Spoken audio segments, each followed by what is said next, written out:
Hello everyone, my name is Dani Sasongkoaji and today I'm going to present to you the topic of thermal properties of polymers. First of all, what is a polymer? A, a polymer is a macromolecule that is made up of many repeating structural units called monomers, which are chemically bonded together. For example, polyethylene terephthalate or PET is a polymer used to make mineral water bottles. Nylon and polyester are used for clothing fabrics. Types of polymers. Traditionally, the industry has produced two main types of synthetic polymers, plastics and rubbers. The distinction is that plastics are, by and large, rigid materials at surface temperatures, while rubbers are flexible, low modulus materials which exhibit long-range elasticity. Plastics are further subdivided into thermoplastics and thermosets, the latter type being the materials where the long chains are linked together by crosslinks, a feature they share with conventional vulcanized rubber. However, the distinction in terms of stiffness has become blurred by the development of thermoplastic elastomers, or TPEs. Moreover, all polymers, irrespective of their nature, can be reinforced by a very wide range of fillers to produce composite materials. Polymer structures. There are three types of polymer structures. The first one is amorphous, in which the polymer chains are arranged in a random, disordered structure without a well-defined crystalline arrangement. The second one is crystalline polymer, in which the molecular chains are arranged in a highly ordered, repeating pattern over a large distance. The last one is a semi-crystalline polymers, which is a mix of crystalline and amorphous polymers. Thermal properties of polymers include glass transition temperature, melting temperature, thermal conductivity, thermal expansion, and thermal degradation. In this presentation, we're just focusing on glass transition temperature and melting temperature. In the amorphous region of the polymer, at lower temperature, the molecules of the polymer are in frozen state, where the molecules can vibrate slightly but are not able to move significantly. This state is referred as the glassy state. In this state, the polymer is brittle, hard, and rigid, analogous to glass. Now, when the polymer is heated, the polymer chains are able to wiggle around each other, and the polymer becomes soft and flexible, similar to rubber. The temperature at which the glassy state makes a transition to rubbery state is called the glass transition temperature, or TG. Note that the glass transition occurs only in amorphous region, and the crystalline region remains unaffected during glass transition in the semi-crystalline polymer. Melting temperature is a property of crystalline polymer, or crystalline region of a polymer. Melting temperature is when the ordered phase turns to disordered phase. The difference between melting temperature and glass transition temperature are the glass transition temperature is a property of the amorphous region of the polymer, whereas the crystalline region is characterized by the melting point. The value of glass transition temperature is not unique because the glassy state is not in equilibrium.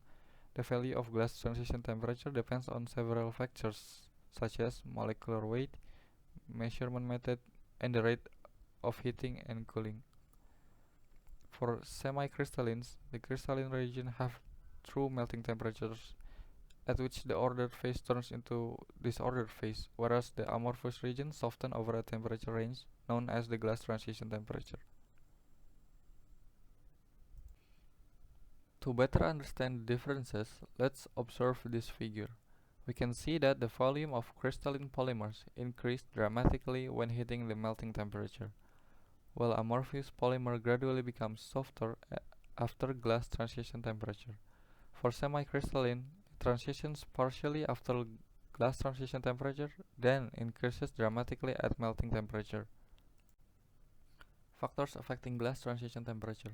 1. Intermolecular forces. Strong intermolecular forces can cause higher glass transition temperature.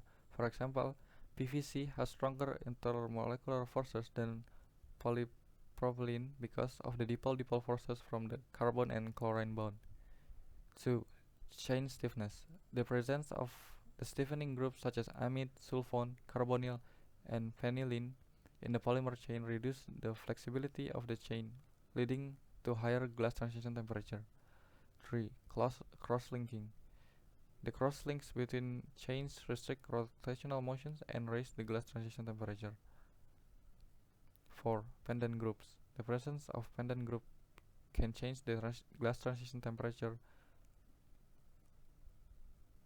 A bulky pendant group such as benzene ring can restrict rotational freedom, leading to higher glass transition temperature. On the other hand, the presence of flexible pendant groups, for example, aliphatic chains, limits the faking of the chains and hence increases the rotational motion, tending to less glass transition temperature value. 5. Plasticizers. Plasticizers are low molecular weight and non-volatile materials added to polymers to increase their chain flexibility. They reduce the intermolecular cohesive forces within the polymer chains, which in turn decrease glass transition temperature. 6. Molecular weight. 6. Molecular weight. The glass transition temperature is also affected by the molecular weight of the polymer. Glass transition temperature increases with the molecular weight. Factors affecting melting temperature includes intermolecular forces such as hydrogen bonds and double bonds, also chain symmetry and regularity. Melting temperature is the temperature at which a polymer changes from a solid to a liquid state. In the context of metal plating, if a polymer approaches its melting temperature during the process, it may become too soft or even begin to flow, which can disrupt the adhesion of metal layer. This is because the polymer surface can no longer provide a stable foundation for the metal layer to bond effectively. Thus, it is crucial that the metal plating process is conducted at temperatures well below the melting temperature of the polymer to maintain its structural integrity and ensure good adhesion. The glass transition temperature is another pivotal thermal property, representing the temperature at which a polymer transitions from a hard and brittle state into a more rubbery and flexible one. This property is especially important because a polymer at or above its glass transition temperature will exhibit increases molecular mobility, which can enhance or detract from the adhesion quality depending on specific applications. For instance, a certain degree of flexibility may be advantageous for better metal layer conformity on the polymer surface. However, excessive mobility may lead to insufficient bonding strength, as the polymer chains can rearrange and don't provide a stable anchoring surface. These are the references used for this presentation. Thank you for watching.